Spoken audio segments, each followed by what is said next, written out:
بسم اللہ الرحمن الرحیم۔ السلام علیکم، ویلکم ٹو مائی چینل۔ کیسے ہیں آپ سب؟ امید کرتی ہوں آپ سب خیریت سے ہوں گے۔ معزز سامعین، کیا آپ ایسی مچھلی کے بارے میں جانتے ہیں جس کے زہر سے ایک پورے شہر کی آبادی ختم ہو سکتی ہے؟ اور کیا آپ نے کبھی ایسی مچھلی دیکھی ہے جو دیکھنے میں بالکل ہاتھی کی طرح لگتی ہے؟ معزز سامعین، آج کی ویڈیو میں آپ دنیا میں پائی جانے والی منفرد اور نایاب مچھلیاں دیکھیں گے۔ نمبر 1، بیٹا فش۔ معزز سامعین، گھنے پنکھوں والی اس خوبصورت مچھلی کا نام بیٹا ہے۔ اس کا یہ نام اس کے خوبصورت پنکھوں کی وجہ سے رکھا گیا ہے۔ اس مچھلی کو ایک خاص ایکویریم میں رکھا جاتا ہے۔ عام طور پر یہ مچھلی اکیلے رہنا پسند کرتی ہے۔ اس کو زیادہ ٹھنڈ پسند نہیں ہے۔ ان مچھلیوں کی دم ڈیفرنٹ ٹائپس کی ہوتی ہے۔ کسی کی دم آدھے چاند جیسی نظر آتی ہے تو کسی کی کراؤن ٹیل کی طرح۔ یہ مچھلی ساؤتھ ایسٹ ایشیا میں پائی جاتی ہے۔ ریڈ، بلو، پرپل اور وائٹ کلرز کی یہ مچھلیاں ایکویریم میں بہت خوبصورت دکھائی دیتی ہیں۔ ان کی لمبائی 6 سے 8 سینٹی میٹر تک ہوتی ہے۔ دیکھنے میں یہ جتنی خوبصورت ہوتی ہیں یہ اتنی ہی لڑاکا بھی ہوتی ہیں۔ اسی لیے ایک ایکویریم میں 2 بیٹا مچھلیوں کو نہیں رکھا جاتا کیونکہ یہ آپس میں لڑتی رہتی ہیں۔ Number 2، red lipped batfish. معزز سامعین، یہ گہرے پانی کی مچھلی ہے جو گلاپاگوس آئی لینڈز کے پاس پائی جاتی ہے۔ اس مچھلی کی خاصیت یہ ہے کہ اس کے ہونٹ ریڈ کلر کے ہوتے ہیں۔ ایسا لگتا ہے جیسے اس نے لپسٹک لگا رکھی ہو۔ اس کا جسم ایک ہوائی جہاز کی طرح ہے اور اسی وجہ سے یہ مچھلی کافی عجیب مگر انوکھی دکھائی دیتی ہے۔ Number 3، Glaucus Atlantic. معزز سامعین، اس کو کچھ لوگ مچھلی نہیں مانتے بلکہ اسے بلو ڈریگن کہتے ہیں۔ یہ بہت ہی چھوٹی مچھلی ہوتی ہے جو ڈریگن جیسی دکھائی دیتی ہے۔ اس کے جسم پر سر سے لے کر دم تک بلیک پٹیاں بنی ہوتی ہیں اور ڈریگن جیسے پنکھوں پر بھی یہ پٹیاں دیکھی جا سکتی ہیں۔ اس کا باقی حصہ اسکائی بلو کلر کا ہوتا ہے۔ یہ سمندر کے پانی کی سطح پر تیرتی ہوئی دکھائی دیتی ہے۔ دیکھنے میں یہ بلو ڈریگن اتنے خوبصورت دکھائی دیتے ہیں کہ انہیں پکڑنے کا دل کرتا ہے، لیکن ان سے محتاط رہنا چاہیے کیونکہ ان کا ڈنک جان بھی لے سکتا ہے۔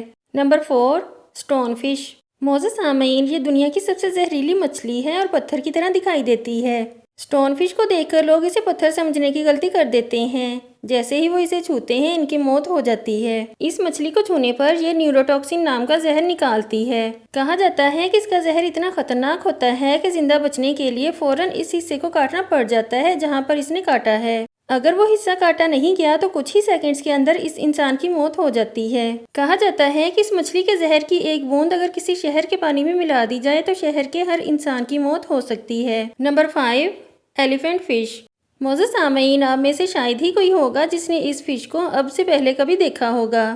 اس کا منہ بالکل ایک ہاتھی کی طرح ہوتا ہے جس کی لمبی سی ایک سونڈ بھی ہوتی ہے۔ صرف اتنا ہی نہیں، اس کی آنکھیں بھی ہاتھی کی طرح ہی دکھائی دیتی ہیں۔ اس فش کو آسٹریلیا اور نیوزی لینڈ کے ایسٹ کیپ میں دیکھا جا چکا ہے۔ یہ فش جب چھوٹی ہوتی ہے تو اس کا منہ بالکل ایلیفینٹ کی طرح ہی دکھائی دیتا ہے، لیکن جیسے جیسے یہ فش بڑی ہوتی جاتی ہے ویسے ویسے اس کا فیس کچھ چینج ہوتا چلا جاتا ہے۔ یہ فش سمندر کی 200 میٹر تک کی گہرائی میں رہنا پسند کرتی ہے۔ یہ فش یونیک ہونے کے ساتھ ساتھ بہت ریئر بھی ہے۔ اس فش کو آج تک کچھ لوگوں نے ہی دیکھا ہے۔ یہ مچھلی سائز میں 5 فیٹ تک آسانی سے بڑھ سکتی ہے۔ یہ مچھلی اتنے بڑے سائز کے ساتھ بھی ہم انسانوں کے لیے بالکل بھی خطرناک نہیں ہے۔ تو کیسا لگا آپ کو پانی میں تیرنے والا یہ چھوٹا سا ہاتھی؟ کمنٹس میں ضرور بتائیے گا۔ نمبر 6، سی بنی۔ معزز سامعین، سی بنی ایک بہت ہی کیوٹ سا نظر آنے والا جاندار ہے۔ اسے دیکھ کر آپ کو لگے گا کہ یہ کوئی زمین پر رہنے والا جاندار ہے۔ اس فش کے دونوں کان ایسے کھڑے ہوتے ہیں جیسے یہ کوئی چھوٹا سا خرگوش ہو۔ سی بنی اپنے کانوں کا استعمال سننے کے لیے تو کرتی ہی ہے، لیکن ساتھ ہی ساتھ یہ اپنے کانوں کا استعمال پانی کے بہاؤ کو سمجھنے کے لیے بھی کرتی ہے۔ یہ دیکھنے میں جتنی کیوٹ ہے اتنی ہی دوسرے جانداروں کے لیے خطرناک بھی ہے۔ یہ فش اپنے سے بڑے جاندار پر حملہ تو نہیں کر پاتی، لیکن جو بھی بڑا جاندار اسے مارنے کی یا کھانے کی کوشش کرتا ہے وہ اس پر ایک بار اٹیک کرنے کے بعد دوبارہ اس پر اٹیک کرنے کا سوچتا بھی نہیں ہے، کیونکہ اس کے اندر ایک ایسا زہر پایا جاتا ہے جو کہ دوسرے جانداروں کے لیے بہت خطرناک ہے، جس کی وجہ سے کوئی بھی جاندار دوبارہ اس پر حملہ نہیں کرتا۔ لیکن یہ زہر انسانوں کے لیے مفید ثابت ہو سکتا ہے کیونکہ اسے کینسر کے علاج کے لیے استعمال کیا جا سکتا ہے۔ آج کی ویڈیو میں اتنا ہی۔ نیکسٹ ویڈیو تک کے لیے اللہ حافظ۔